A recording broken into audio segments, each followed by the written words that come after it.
Kayo po ba mga bossing ko ay minsan ay napapaisip kung bakit parang kahit anong gawin ninyong kayod ay parang sa wala't wala? Asya, para may patungutunguhan po ang inyong pagkayod mga bossing, ito po ay mainam na subukan nyo po itong gawin mga bossing. Basta may 100% kang paniniwala sa mga gatong mga pamamaraan. Kailangan lamang po natin mga bossing ko ng oregano. Ang oregano ay isa sa mga pinakamagandang pamamaraan para po tayo ay swertihin. Ang oregano ay may kakayahan upang sa ganon, kayo po ay masigit na maka-attract ng swerte, lalo na tungkol sa usapin ng pera. At ganoon din po mga bossing ko ang ating barya, ito po ay nagtatawag ng swerte. Kaya sinasabing ang bilog ay swerte dahil inihahalin tulad po yan sa barya para mabilis tayong maka-attract ng swerte sa pera, para mabilis gumulong ang magandang kapalaran. Gagamitan po natin ito ng 5 piso. Pumili kayo ng barya na makinang. Ayan po, yung pong bagong-bagong barya po natin. Ngayon po mga bossing, huhugasan nyo muna itong ating barya.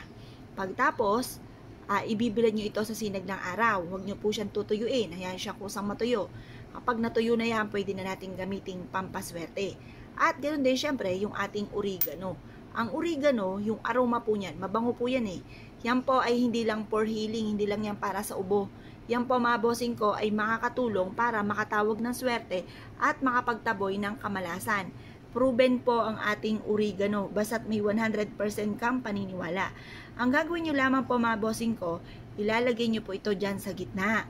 Pagkatapos, magwi-wish ka sa may silangan ng 6:30 or kaya po'y alas 7. Halimbawa ay ganito.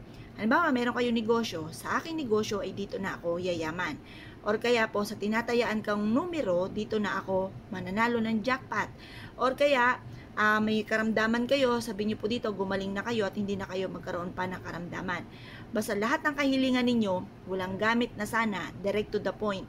Labis-labisin nyo na dahil wala namang pumbayad ang kahilingan. Lubos-lubusin nyo na ang inyo pong mga wishes. Pagtapos po niya mga bossing ko, sabihin nyo sa pamamagitan nito, yayaman ako at magtatagumpay, lahat ang mga pangarap ko ay matutupad. Ibilad nyo po siya sa sinag po ng araw mga bossing hanggang alas 8.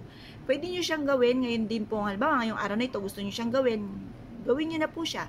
Halimbawa gusto nyo siyang gawin sa August 11 kasi August 11 ay full moon, gawin nyo po siya. Or kaya August 12, yan naman po mga bossing ko ay ghost month para hindi tayo malasin, hindi tayo lagi namumblema tungkol sa usapin ng pera, makabayad sa mga pagkakautang. The best po ito, gawin nyo po ito mga bossing, proven po ito na maswerte.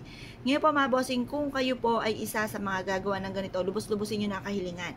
Pagtapos sa alas 8 ng umaga, tupiin nyo po ito at ilagay sa inyo pong bag or sa inyo pong pitaka. Tupiin nyo lang po siya mga bossing at isiksik sa inyo pong pitaka. At ito po mga bossing, kada kayo bibili, sabihin nyo po sa isipan nyo, babalik ka kaagad, parang kinakausap nyo yung pera. Tapos yung pitaka po ninyo, kayo po mga bossing ko, sabihin nyo, ang aking pitakang ito ay mapuputos sa dami ng pera na darating sa akin. Yung ganun po mga bossing. Basta lagi nyo pong positive ka lamang, lagi nyo sasabihin, maraming pera ang darating sa akin, matutupad lahat ang mga kahilingan. Matutupad po yan mga bossing. Proven po yan na maswerte.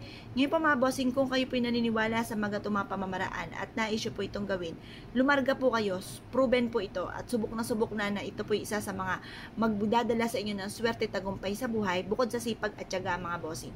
Kung kayo po naniniwala mga bossing at naisyo po itong gawin mga bossing, lumarga po kayo at subukan nyo po ito. Yun na po mga bossing, salamat po!